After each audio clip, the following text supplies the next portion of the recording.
Venez voir l'endroit où Laurent s'inspire pour créer ses recettes. Bienvenue chez nous.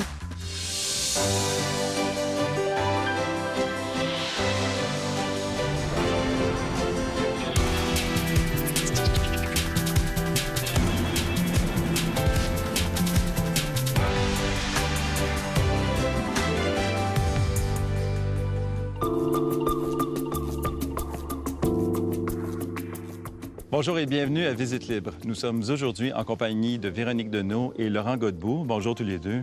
Bonjour. Alors, on peut dire que vous êtes tous les deux des grandes personnalités du monde de l'hôtellerie et de la restauration. Et dans le cas de Laurent, aussi une vedette de la télé également. Et vous avez... vos restaurants, ils sont dans des centres urbains, presque en général. Là. Mais là, ici, on n'est pas dans un centre urbain. Comment ça se fait? Mais dès le départ, nous aurions aimé une maison sur le bord de l'eau. Mais étant donné qu'on a eu la chance de visiter ce magnifique condo modèle tout près d'ici, nous sommes tombés en amour avec le style de vie et d'office, nous avons décidé d'embarquer pleinement dans le projet. C'est effectivement un complexe, mais c'est un complexe assez singulier et qui se distingue des autres par la présence de la nature. Il y a eu une réflexion qui a été faite ici sur la présence de la nature. Effectivement, c'est un paysagiste qui a pensé au projet ici.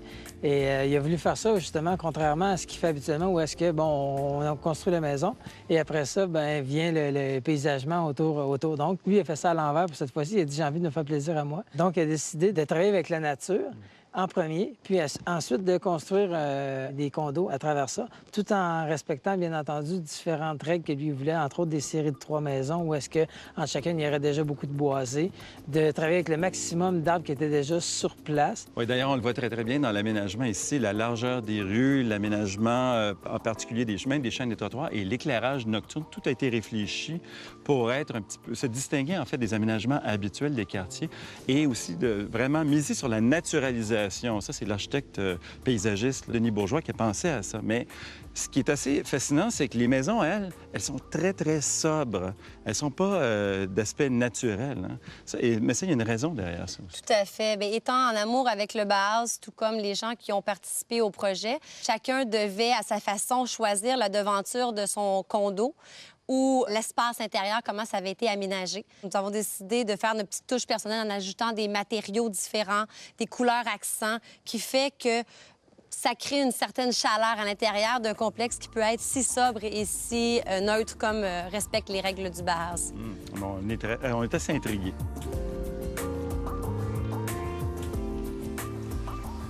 Tu vois, Philippe, c'est vraiment ça qu'on voulait. Ouf. Ah, ça, c'est absolument incroyable.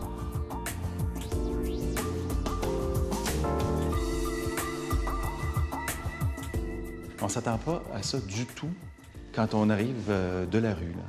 Oui, bien, c'est ça. Nous autres, lorsqu'on est arrivé la première fois, puis on avait vu le condo modèle, ici, il y avait un grand vestiaire qui bloquait un peu la salle à manger, la cuisine et la cour intérieure. Puis nous autres, c'est ce qui nous avait plu dans ce concept-là. C'était vraiment la cour intérieure. Donc moi, je voulais vraiment que les gens, lorsqu'ils arrivent, c'est comme, c'est le wow, c'est le punch, c'est là, puis tu vis avec, parce que je veux dire, c'est une partie vraiment intégrante du concept au complet de la maison, où est-ce que, de toutes les parties de la maison, on peut voir cette cour intérieure-là qui est absolument magnifique, et le jour et le soir. Ah oui. Cette ouverture-là est d'autant plus appréciable qu'en fait, elle est très contrastée par rapport à l'opacité de l'avant. Tout à fait. Pour nous, c'était vraiment important que ça reste épuré. Tout est vraiment caché. Il y a également les électros, comme ici, vous avez le micro-ondes qui est caché ici. Le fameux micro-ondes. Le frigo, les fours. C'est sûr qu'on a fait beaucoup de recherches. Puis lorsque tu arrives justement avec des nouveaux projets, bien ici au Québec, des fois, on n'est pas habitué avec certains systèmes ou certains modules. Donc, nous autres, on s'était beaucoup inspiré de modèles européens qu'on avait vus dans des magazines, tout ça, ou sur Internet. C'est sûr que dans une cuisine, on est habitué avec les restos, donc ça nous donnait un avantage là-dessus. Donc, on a fait faire le dessin complet. J'expliquais nos besoins aussi personnels, parce que nos besoins sont différents nécessairement d'une autre famille. Donc... Mais ici, il y a quelque chose d'un peu spécial quand même. Il faut parler de ça ici. Ça, c'est une belle trouvaille. Effectivement, ben, nous autres, ce qu'on voulait, justement, moi, je suis, en tant que cuisinier, j'ai besoin d'un accès rapide lorsque je travaille, par exemple. Si j'ai à travailler ici à cuisiner, bien, je peux sortir rapidement un couteau. Donc, pour moi, c'était quelque chose qui était le fun parce que tu n'as pas besoin de tirer les tiroirs. Puis, ben, des fois, tu mettais les mains dans les tomates, les oignons verts. Donc, tu es un peu ça. Donc, c'est facile d'accès. Puis aussi, ben, si on est avec des gens, puis j'aime ça faire l'effet surprise un peu, où est-ce que, bon, tu as une cocotte de légumes qui est déjà prête, je la mets ici en dessous. Je vais sortir l'assiette comme ça. J'arrive, je la mets sur la table. Elle est et déjà voilà, prête. Elle est déjà Et prête. voilà. Ça, tu as l'air d'un magicien. Comme à la télé. C'est ça.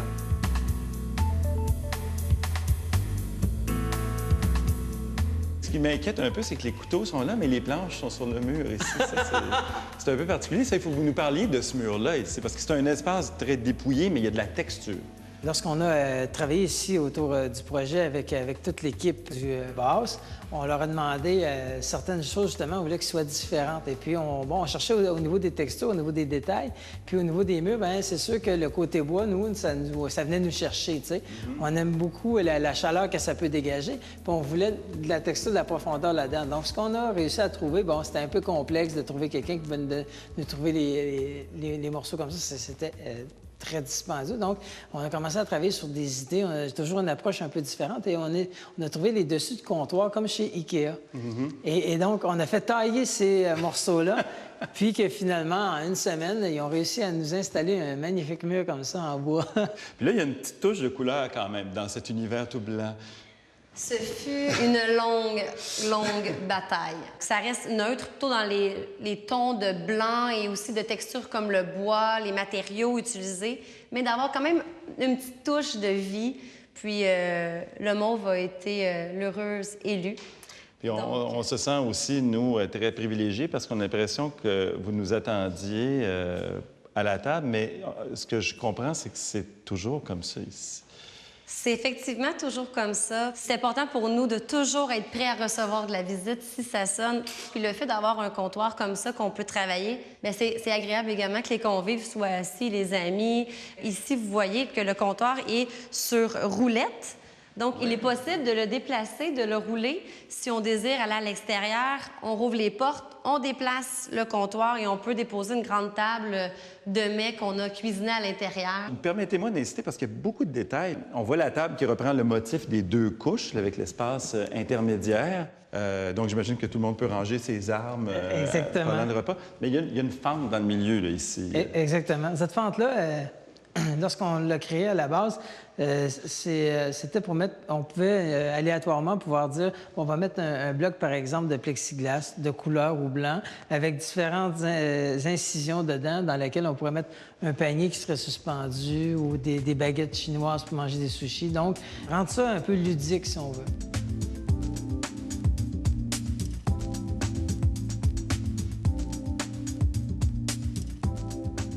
Je trouve ça intéressant que vous ayez interprété parce qu'on retrouve là-dedans presque les motifs du Bauhaus, la modernité allemande des années 20 et 30. Là. Puis on dirait que vous l'avez interprété, mais de façon contemporaine. C'est un style que nous aimions beaucoup. C'est quelque chose de tellement épuré, de simple. Le lien aussi avec le Bauhaus, ça se fait à travers toute une série de petits détails, mais un qu'on remarque évidemment qui nous saute aux yeux, qu'on ne voit pas souvent au Québec. C'est le plein pied entre la cour intérieure et l'intérieur de la maison. Effectivement, pour Denis, lorsqu'il a créé le concept ici, c'était hyper important pour lui, justement, qu'il y ait une harmonie entre l'intérieur et l'extérieur. Puis nous autres, à travers tout ça, ce qu'on a fait, c'est qu'on a participé à cette idée-là en installant une porte qui pouvait, comme ça, ouvrir complètement. Donc, on avait une harmonie entre l'intérieur et l'extérieur. C'est amusant parce qu'il y a comme une ambivalence. On est dans la nature, puis en même temps, c'est une nature un peu contrôlée aussi. Donc, il y a une partie de l'aménagement ici qui est de l'architecte paysagiste, puis il y en a une partie qui est de vous aussi. Exactement, c'est ça. Donc, nous, c'est sûr que, bon, étant donné qu'on fait beaucoup d'heures de travail à Montréal, ici, on voulait justement, lorsqu'on arrive ici, que ce soit relax. Donc, je ne vais pas passer mes fins de semaine à tondre le gazon. Donc, ce qu'on a demandé, entre autres, c'est de pouvoir mettre de l'ardoise comme ça au complet, où est-ce que, bon, ça ne nécessite aucun entretien. Bon, on voulait aussi, à l'extérieur, justement, un foyer qu'on a fait justement baisser comme ça un peu plus bas pour qu'il soit vraiment intégré encore là au plein pied. Véro, pour elle, c'était hyper important d'avoir une chute, même si ça fitait plus ou moins avec le concept base. On a réussi à faire des compromis. Denis, lorsqu'il a rencontré Véro, il n'a pas pu faire autrement que dire, OK, on va essayer de trouver des solutions à ce que tu veux, parce que ce que femme veut, Dieu le veut. Hein? Alors donc, c'est ça, il a cédé à la pression hydraulique. C'est bon, c'est très bien.